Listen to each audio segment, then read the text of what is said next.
तो ये पैराबोला पर सेकंड लेक्चर है। पिछले लेक्चर में हमने देखा था कि पैराबोला के चार स्टैंडर्ड फॉर्म में पहला है राइट हैंडेड पैराबोला, जिसका इक्वेशन होता है Y square equal to 4ax।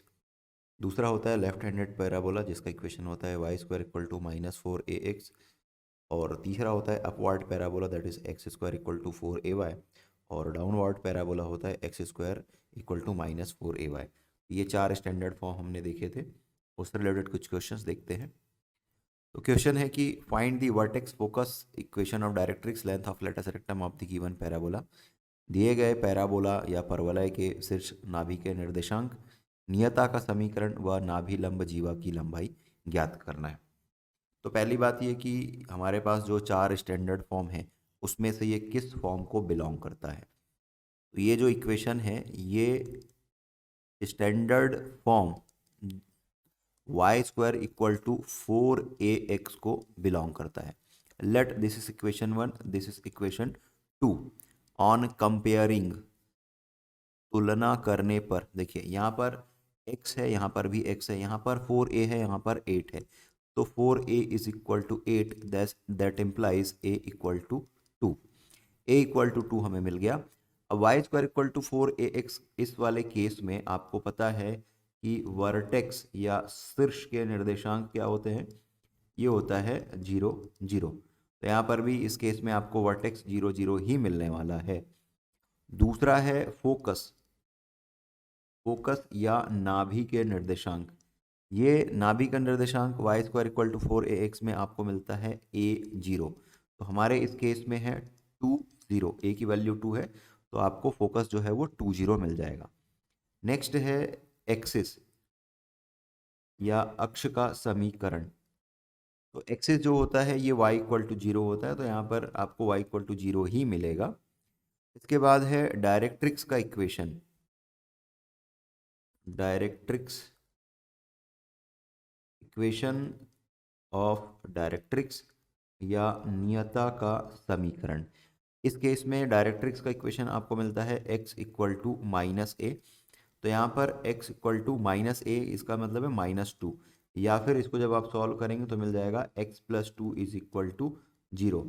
तो x plus 2 is equal to 0 या x equal to -2 y square equal to 8x के लिए डायरेक्ट्रिक्स का इक्वेशन है। और अंत में लेंथ ऑफ लेटस रेक्टम, नाभि लंब जीवा की लंबाई, नाभि लंब जीवा की लंबाई, ये होता है 4a। तो यहाँ पर a की वैल्यू है 2, तो 4 इंटू 2 दैट इज 8 यूनिट। तो इस तरीके से हमने ये क्वेश्चन सॉल्व किया। सिमिलरली सेकंड क्वेश्चन पे जाते हैं। यहाँ पर है x square equal to 6y। Again let this equation 1। ये जो है ये x square equal to 4ay इस स्टैंडर्ड फॉर्म को बिलोंग करता है। कंपेयर करने पर आपको मिल रहा है यहाँ पर 4a, y का कोफिशिएंट यहाँ पर है 4a और यहाँ पर y का कोफिशिएंट है 6। सॉल्व करने पर आपको मिल जाएगा a equal to 6/4, that is 3/2। तो इसका मतलब ये कि a की वैल्यू आपको मिल रहा है 3/2। अब ये जो x square equal to 4ay है, इसमें क्या क्या चीज़ें होती है वो आपको पता है। X square equal to 4ay, इस केस में जो वर्टेक्स है या शीर्ष के निर्देशांक है ये हमें 0 0 मिलते हैं, यहाँ पर कोई भी परिवर्तन बदलाव नहीं है। दूसरा है फोकस या नाभि के निर्देशांक। तो x square equal to 4ay में जो फोकस है ये आपको मिलता है 0a। तो इसका मतलब यहाँ पर 0 3/2, ये इसका केस है। नेक्स्ट है एक्सिस या अक्ष का समीकरण। तो x square equal to 4ay, इसमें एक्सिस जो होता है वो x इक्वल टू 0 मिलता है, अर्थात y एक्सिस। तो ये इसमें भी कोई बदलाव नहीं है। इसके बाद है डायरेक्ट्रिक्स या नियता का समीकरण। तो x square equal to 4ay में डायरेक्ट्रिक्स का जो इक्वेशन होता है ये y इक्वल टू -a मिलता है। तो यहाँ पर हम लिखेंगे y इक्वल टू -3/2 और इसको जब आप सॉल्व करेंगे तो आपको मिल जाएगा 2y plus 3 is equal to 0। तो इस केस में ये डायरेक्ट्रिक्स का इक्वेशन है। और अंत में देखते हैं length of latus rectum, length of latus rectum that is 4a। तो 4 इंटू 3/2 सॉल्व करेंगे तो 3 2 जा 6, तो 6 यूनिट आपको लेंथ ऑफ लेटस रेक्टम मिल जाएगा। तो पहला वर्टेक्स हो गया 0 0, दूसरा फोकस हो गया 0 3/2, एक्सिस का equation x equal to 0, directrix का equation 2i + 3 is equal to 0, और अंत में length of latus rectum that is 6 unit, that is 6 unit इस केस में हमें मिल रहा है। तो अगला केस है y² equal to -12x। Let this is equation 1। तो हमारा जो स्टैंडर्ड फॉर्म है y² इक्वल टू -4ax इस स्टैंडर्ड फॉर्म को बिलोंग करता है, अर्थात लेफ्ट हैंडेड पैराबोला। तो इस केस में यहाँ पर आपको 4a इज इक्वल टू मिल रहा है 12। सॉल्व करने पर आपको मिल जाएगा a इक्वल टू 3। अब y² इक्वल टू 4ax वाला जो केस है, यहाँ पर पहला है वर्टेक्स, तो वर्टेक्स तो आपको 0 0 ही मिलेगा। दूसरा है फोकस, तो फोकस का कोऑर्डिनेट होता है -a0, इसका मतलब यहाँ पर आपको मिल जाएगा -3 0। नेक्स्ट है एक्सिस का इक्वेशन, तो एक्सिस तो चेंज नहीं होगा, अगेन y इक्वल टू 0 होगा। नेक्स्ट है length of latus rectum, length of latus rectum that is 4a, 4 into 3 that is 12 unit, और अंत में डायरेक्ट्रिक्स का इक्वेशन। तो इस केस में डायरेक्ट्रिक्स जो होता है ये x इक्वल टू a मिलता है, तो यहाँ पर x इक्वल टू 3 ये डायरेक्ट्रिक्स का इक्वेशन है, और या तो आप लिखना चाहें तो x - 3 इज इक्वल टू 0 ये भी लिख सकते हैं। तो y² इक्वल टू -12x, इस केस में हमने वर्टेक्स, फोकस, एक्सिस का equation, length of latus rectum और डायरेक्ट्रिक्स का इक्वेशन, ये चीज़ हमने आइडेंटिफाई की। इसी तरीके से आप x² इक्वल टू -16y के लिए सॉल्व कर सकते हैं। अब ये थोड़ा सा नया टाइप का क्वेश्चन है जहाँ पर आपको स्टैंडर्ड फॉर्म में नहीं मिल रहा है, y² -8y - x + 19 equal to 0। तो पहले हमें ये कोशिश करनी है कि ये स्टैंडर्ड फॉर्म में हम इसको ले करके आए। तो देखिए, अगर आप फर्स्ट 2 टर्म को लेकर के चलते हैं तो इससे आपको ये आइडिया हो जाएगा कि ये y² -2 इंटू 4 इंटू वाई है। इसका मतलब ये कि y - 4 का होल स्क्वायर इस फॉर्मेट को ये बिलोंग करता है। तो यहाँ पर 4 का स्क्वायर आपको चाहिए होगा, तो 4 का स्क्वायर 16 ऐड कर दीजिए, 16 सब्सट्रैक्ट कर दीजिए, उसके बाद ये दोनों टर्म को लिख दीजिए, this is -x + 19 equal to 0।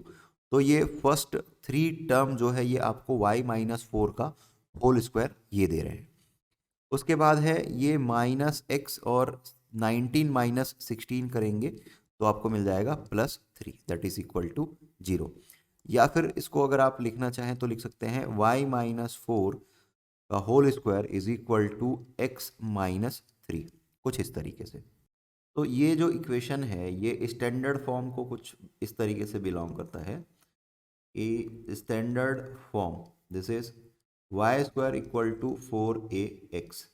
यहाँ पर y² इक्वल टू 4ax हम स्मॉल लेटर में ना लिख करके कैपिटल लेटर में लिखेंगे, that is y² equal to 4ax।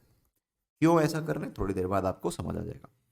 तो यहाँ पर जो स्टैंडर्ड फॉर्म हमें मिलता है ये y² इक्वल टू 4ax मिलता है, लेकिन यहाँ पर ये y - 4 है। तो let this is equal to y² equal to 4a capital x, ये इस फॉर्मेट को बिलोंग करता है। इसका मतलब ये कि capital Y is equal to small y - 4 and capital X is equal to x - 3। तो यहाँ से हम इस तरीके से इसको समझ सकते हैं कि ओरिजिन को हमने 3 4 पर शिफ्ट कर दिया है, ओरिजिन जो है उसे शिफ्ट करके हमने 3 4 पर ले गए हैं। तो इस तरीके से अगर आप शिफ्ट करेंगे तो हमें इक्वेशन y - 4 का whole square equal to x - 3 इस तरीके से मिल जाएगा। अब इसी स्टैंडर्ड फॉर्म को हमें कंपेयर करना है 1 बाई 1 और चीज़ों को आगे सॉल्व करना है। तो y² is equal to 4ax अगर ये इक्वेशन है तो पहला पॉइंट हमें मिलता है वर्टेक्स का। वर्टेक्स हम क्या लिखते हैं 0 0 0 0 का मतलब है capital X is equal to 0 and capital Y equal to 0। Capital X की वैल्यू क्या है स्मॉल x माइनस 3, तो small x minus 3 is equal to 0। इसको जब सॉल्व करेंगे तो आपको मिल जाएगा x इज इक्वल टू 3, तो ये x कोऑर्डिनेट आपको मिल रहा है। इसी तरीके से y इज इक्वल टू 0, इसका मतलब है y minus 4 is equal to 0, it means y equal to 4। तो ये x और y की वैल्यू मिल गई है। इसका मतलब ये कि ओवरऑल जो वर्टेक्स है ये 3 4 है। तो जैसा कि आपको पता है कि ओरिजिन को हमने कहाँ पर शिफ्ट किया था 3 4 पर शिफ्ट किया था, और यही तो हमें वो मिल रहा है वो पॉइंट, दैट इज 3 4। दूसरा है फोकस। फोकस जो है Y square equal to 4ax के केस में हमें a0 मिलता है, दिस इज a0। इसका मतलब है कि capital X is equal to a and capital Y is equal to 0। तो कैपिटल X का मतलब क्या है x माइनस 3, तो this is x small x minus 3 is equal to a।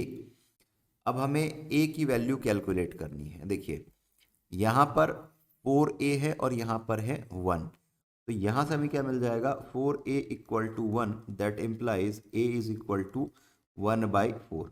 तो ये एक रिजल्ट हमें यहाँ पर मिल रहा है, small a is equal to 1/4। यहाँ पर लिख दीजिए आप 1/4। अब जब इसे सॉल्व करेंगे तो आपको वो इक्वेशन मिल जाएगा। यहाँ से आपको मिल जाएगा x इक्वल टू 3 प्लस 1/4, और ये 4 3 12 12 12 प्लस 1 13 13/4। ये इस तरीके से आपको मिल जाएगा x इक्वल टू 13/4। या फिर ऐसा भी लिख सकते हैं इसे आप, दिस इज, तो ये x इक्वल टू आपको 13/4 मिल चुका है। तो हम लिख रहे हैं x इक्वल टू 13/4। तो ये x कोऑर्डिनेट मिल गया है फोकस का। दूसरा है y इक्वल टू 0। तो y इक्वल टू 0 का मतलब है कि स्मॉल y इज इक्वल ये small y minus 4 is equal to 0, small y minus 4 is equal to 0, और इसे इक्वेट करेंगे तो आपको मिल जाएगा y इक्वल टू 4। तो इस तरीके से जो फोकस का कोऑर्डिनेट हमें मिल रहा है ये है 13/4 एंड 4।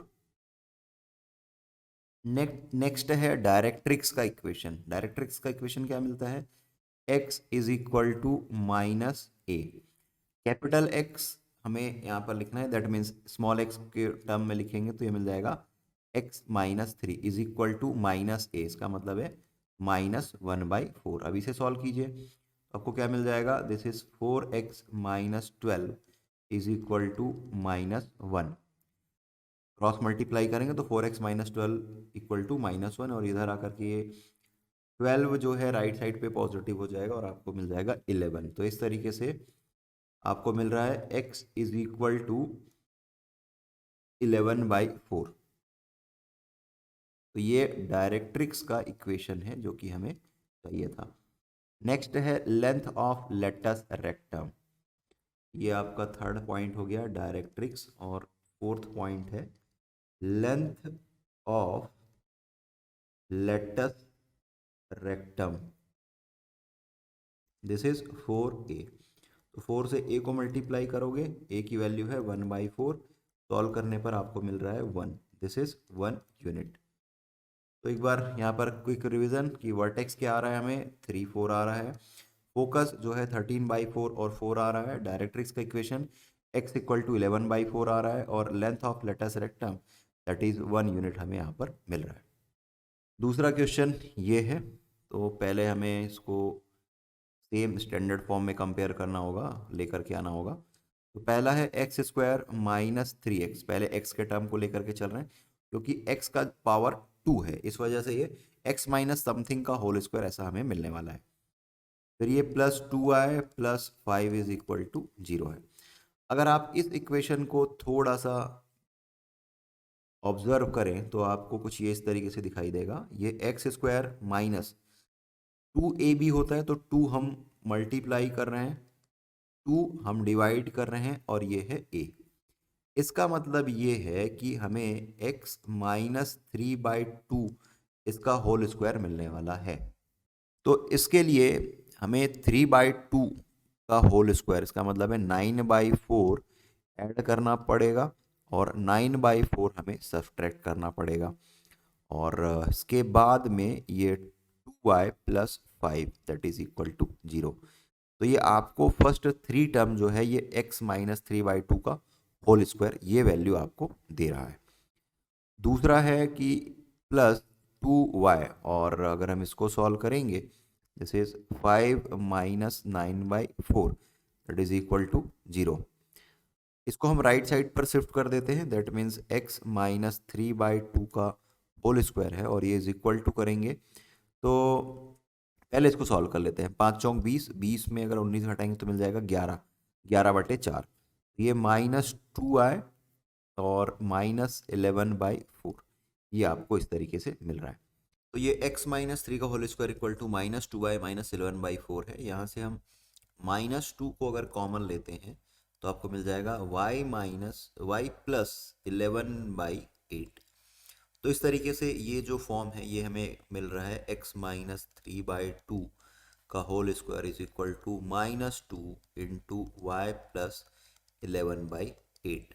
इसका मतलब ये है कि ओरिजिन को शिफ्ट किया गया है 3/2 और -11/8 में, और यही जो ओरिजिन है यही आपके वर्टेक्स का कोऑर्डिनेट बनेगा। तो वर्टेक्स जो होगा, इसके पहले हम एक काम करते हैं कि इसे कंपेयर कर लेते हैं स्टैंडर्ड फॉर्म से। तो जो स्टैंडर्ड फॉर्म है इस केस में ये आपको मिल रहा है x² इक्वल टू -4ay। अब कंपेयर करने पर आपको मिल जाएगा x की value that is capital X is equal to small x minus 3/2 और capital Y is equal to y plus 11/8। तो वर्टेक्स के लिए आपको कोऑर्डिनेट मिलता है 0 0। इसका मतलब ये कि capital X is equal to 0 और कैपिटल Y इक्वल टू 0।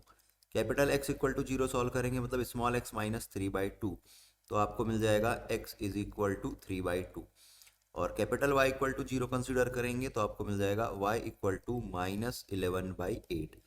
तो यहाँ पर हमें वर्टेक्स का जो कोऑर्डिनेट मिल रहा है ये है 3/2 और -11/8। अगर इसे मैं इक्वेशन 1 और इसे इक्वेशन 2 लेकर के कंपेयर करूं तो मुझे मिल रहा है 4a इज इक्वल टू 2। देखिए यहाँ पर -4a है, यहाँ पर -2 है, तो इसका मतलब 4a is equal to 2 that implies a is equal to 1/2। तो a की वैल्यू हमें मिल गई है 1/2। अब चलते हैं फोकस को कोऑर्डिनेट। ये होता है 0 - a। इसका मतलब है कि capital X is equal to 0 और capital Y equal to -a। So capital A equal to 0 का मतलब है x minus 3/2 is equal to 0 that implies x is equal to 3/2। Next है y is equal to -a। तो y का मतलब है small y plus 11/8 is equal to -a। तो ये मिल जाएगा -1/2। सॉल्व करेंगे तो मिल जाएगा y is equal to -1/2 -11/8। Solve करने पर आपको मिल जाएगा एलसीएम मिलेगा 8 और ये -4 -11, तो आपको मिल रहा है y इज इक्वल टू -15/8। इसका मतलब ये कि फोकस जो है ये है 3/2 एंड -15/8। नेक्स्ट है एक्सिस का इक्वेशन होता है x इक्वल टू 0। यहाँ पर small x minus 3/2 is equal to 0। Solve करने पर आपको मिल जाएगा x इज इक्वल टू 3/2। तो इस केस में ये एक्सिस का इक्वेशन है, या फिर आप लिखना चाहें तो लिख सकते हैं 2x minus 3 is equal to 0। ये इसके लिए एक्सिस का इक्वेशन। सो नेक्स्ट है डायरेक्ट्रिक्स का इक्वेशन। इस केस में जब x² माइनस 4ay हो तो डायरेक्ट्रिक्स का इक्वेशन होता है y इक्वल टू a। तो यहाँ पर y की वैल्यू जो है ये स्मॉल y प्लस 11/8 है और a की वैल्यू है 1/2। तो जब सॉल्व करेंगे y equal to 1/2 minus 11/8, LCM आ जाएगा 8 और ये 4 माइनस 11, तो यहाँ से आपको मिल जाएगा -7/8। तो डायरेक्ट्रिक्स का जो इक्वेशन है ये आपको मिल रहा है y इज इक्वल टू -7/8 ये, या फिर आप मल्टीप्लाई करके लिखना चाहें तो 8y + 7 इज इक्वल टू 0। ये डायरेक्ट्रिक्स का इक्वेशन है। नेक्स्ट है length of latus rectum, that is 4a। नाभि लंब जीवा की लंबाई 4a, तो 4 गुना a करेंगे दैट इज 1/2, सॉल्व करने पर आपको मिल जाएगा 2 यूनिट। तो इस तरीके से इस केस में हमें जो वर्टेक्स है ये मिल रहा है 3/2 -11/8, फोकस जो मिल रहा है 3/2 -15/8, एक्सिस का इक्वेशन मिल रहा है 2x - 3 is equal to 0, equation of directrix मिल रहा है y इक्वल टू -7/8 या फिर 8y + 7 इक्वल टू 0, और लेंथ ऑफ लेटस रेक्टम मिल रहा है 2 यूनिट। तो इस तरीके से हम और भी क्वेश्चंस सॉल्व कर सकते हैं।